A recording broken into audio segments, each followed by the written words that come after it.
I was still holding my diploma when I learned the truth. My family hadn't gotten stuck in traffic on my graduation day. They were at a backyard BBQ laughing around a grill while I stood alone in my cap and gown. 2 days later, my mother showed up at my apartment, calm as stone, and told me I owed them $20,000 for raising me. I thought that was the moment everything snapped between us. I was wrong. The real breaking point came when they returned with a truck and discovered something they never expected. Would you believe what happened next? Stay with me to the end. My name is Savannah, and for most of my life I believed that if I worked hard enough, stayed quiet enough, and carried enough of the weight, my family would finally see me.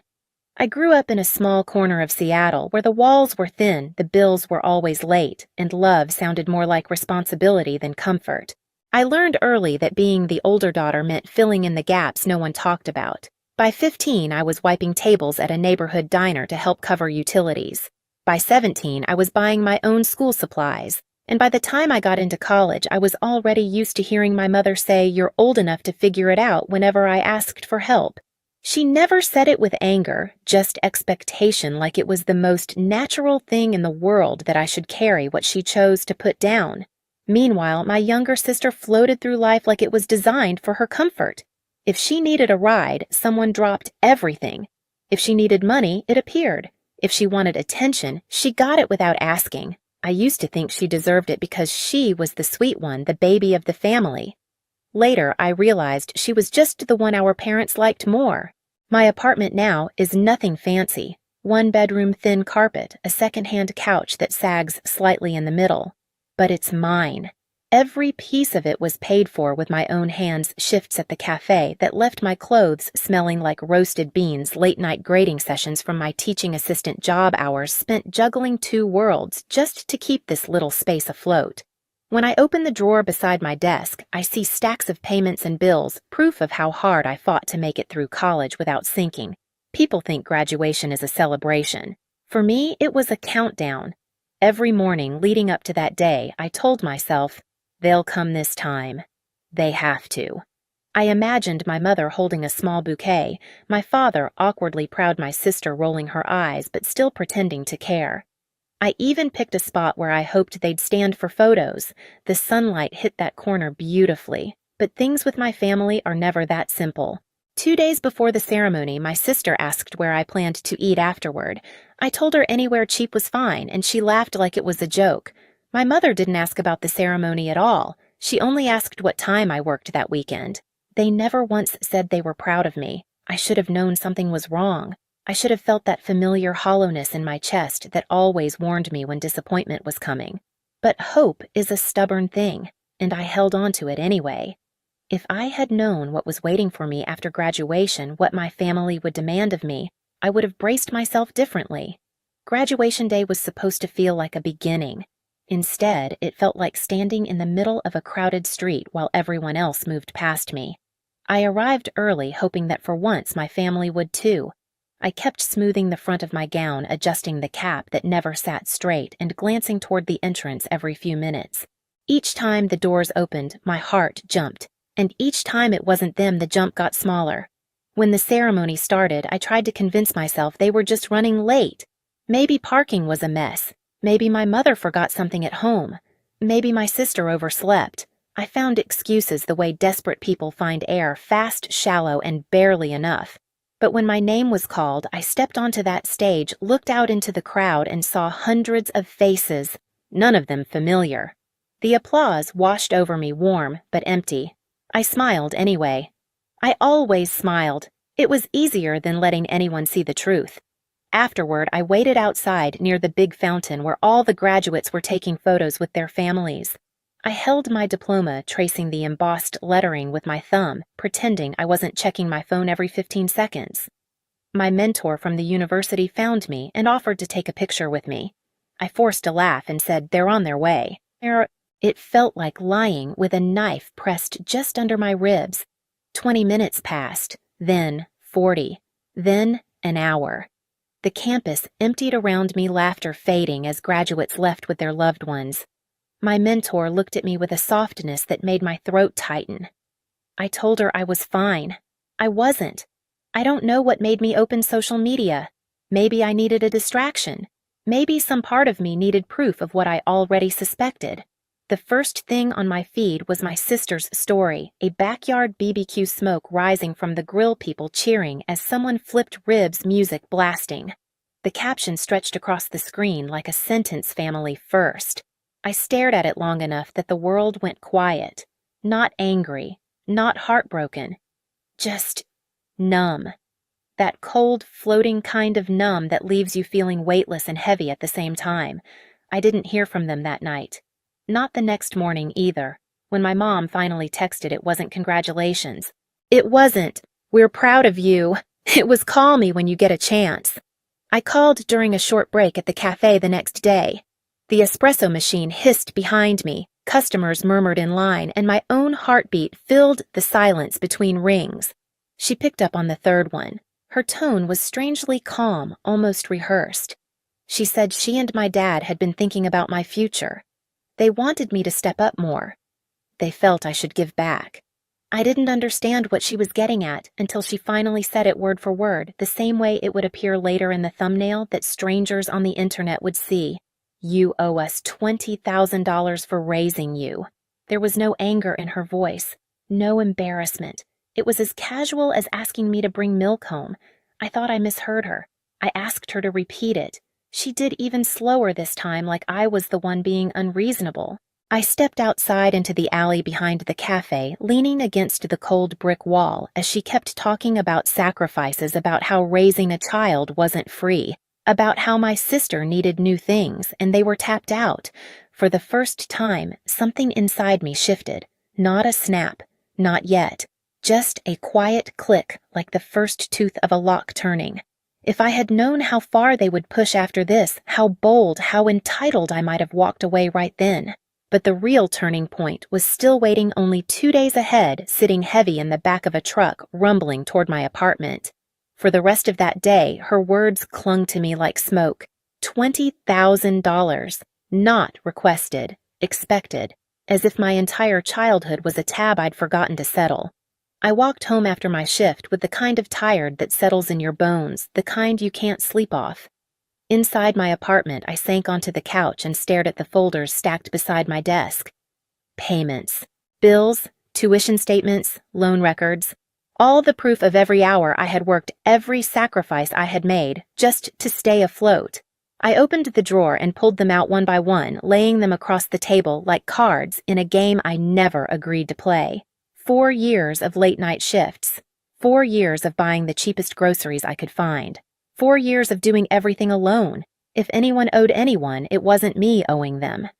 But guilt is stubborn. It moves like a shadow. Even with the evidence in front of me, I could still hear my mother's voice in my head, steady and certain. "You should be grateful. We raised you. That's worth something." I sat there for hours long after the sun slipped behind the buildings, trying to figure out how a family could look at their daughter and see a bill instead of a person. For a moment, I almost convinced myself to let it go, to avoid confrontation like I always did. Then my phone buzzed. It was a message from my sister. We talked. "Mom said you'll pay it. Just send it this week so we can cover some things." Some things, meaning her things, her wants, her lifestyle. I put the phone face down and let out a breath that felt like it had been held for years. I wasn't angry yet, not in the explosive way. It was quieter, sharper, the kind of anger that steadies your hand instead of shaking it. That was when I realized the collapse had already happened. Not between me and them, but inside me, every excuse I'd ever made for them, every justification, every scrap of hope that they might someday show up when it mattered. It all fell apart in that moment, and in the empty space that collapse left behind, something new settled in.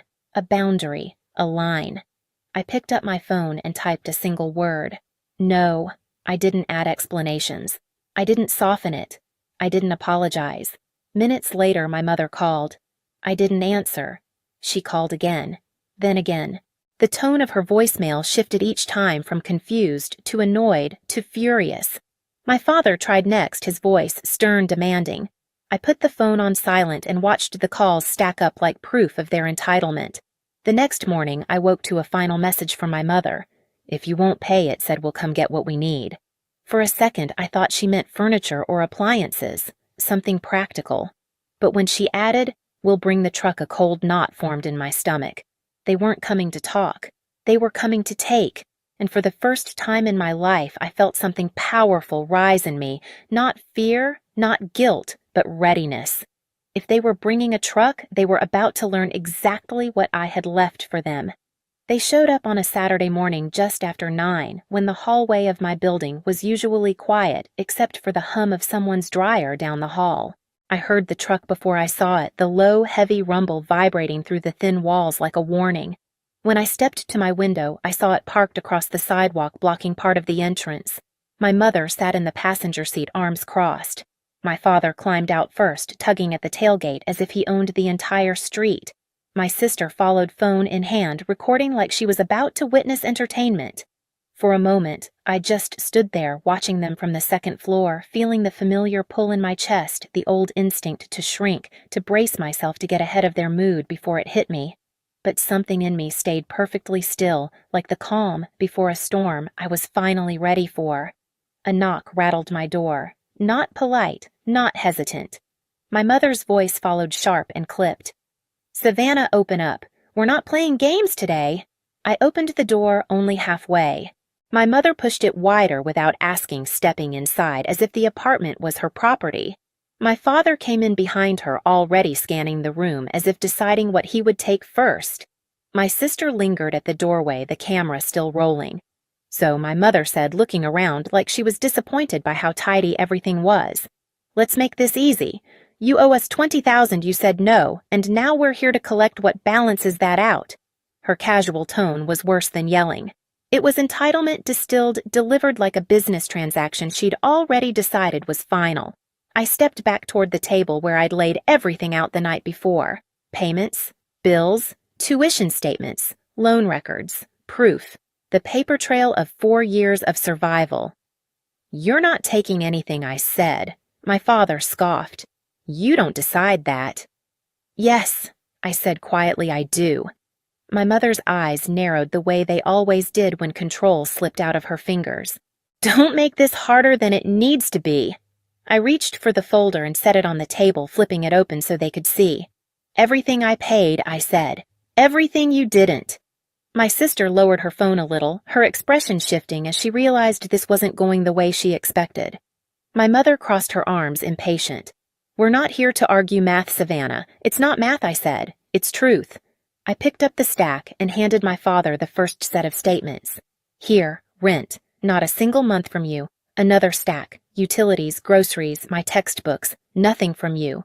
Another, tuition payments, scholarships, jobs I took while you told me to figure it out." My father flipped through them, his face tightening. My mother didn't reach for anything. She just stared at me like she was waiting for me to break. But I didn't. Then came the moment I'd planned for. A knock at the door behind my sister. She turned, startled. Standing there was my mentor from the university, hands clasped, expression steady. I had called her that morning, quietly asking if she could stop by. She'd seen everything I'd worked for, everything I'd sacrificed, everything my family didn't show up for. She stepped inside. "Is everything okay here?" My mother bristled. "This is a family matter." My mentor looked at me instead of her. "Savannah asked me to bring something." She pulled out a sealed envelope and placed it gently on the table. Confirmation of her academic records and financial aid history. My mother flinched just slightly. I opened the envelope so they could see the summary inside. My scholarships, my work-study hours, the support the university provided, the part-time wages documented, every piece of evidence showing how little they had contributed. My father's jaw clenched. My sister lowered her phone entirely now. My mother tried one last card. "We still raised you," she snapped. "That has value." I met her eyes. "Then why didn't you show up for the one day that value mattered? Silence. Real silence. The kind that flattens everything in the room." My mother's face hardened. "Get your things," she told my father. "We're leaving." My father didn't move at first. He kept flipping pages even though he wasn't reading them anymore. Finally, he set them down and walked out without another word. My sister lingered, looking at me like she wasn't sure what to say. Eventually, she followed them, the phone limp in her hand. From my window, I watched them climb into the truck. The engine started, the tailgate slammed, and then slowly the truck pulled away empty. They had arrived ready to take pieces of my life with them. They left with nothing. When the truck disappeared down the street, the quiet in my apartment felt different, lighter, almost weightless. I closed the door slowly, letting the latch click like the final note of a song I'd been trying to end for years. For the first time, I didn't feel guilty. I didn't feel obligated. I didn't feel like a debt someone else was waiting to collect. I felt free. I gathered the folders on the table not because I needed the proof anymore, but because they finally meant something new. My survival, my work, my life. Later that afternoon, I walked to the hardware store nearby and bought a new lock, the kind with a solid click and a clean finish. As I installed it, the metal felt cool under my fingers, grounding steady. When the deadbolt slid into place, it felt like drawing a line across my entire past. In the days that followed, I kept waiting for the familiar tug of guilt to return, but it didn't. What stayed instead was a steady, quiet pride-proof that choosing myself wasn't selfish, just overdue. My family may have walked away empty-handed, but I walked forward with something they could never take back: my boundaries, my future, my voice. If this story hit a nerve for you, tell me in the comments. And if you want more stories like this, make sure to subscribe.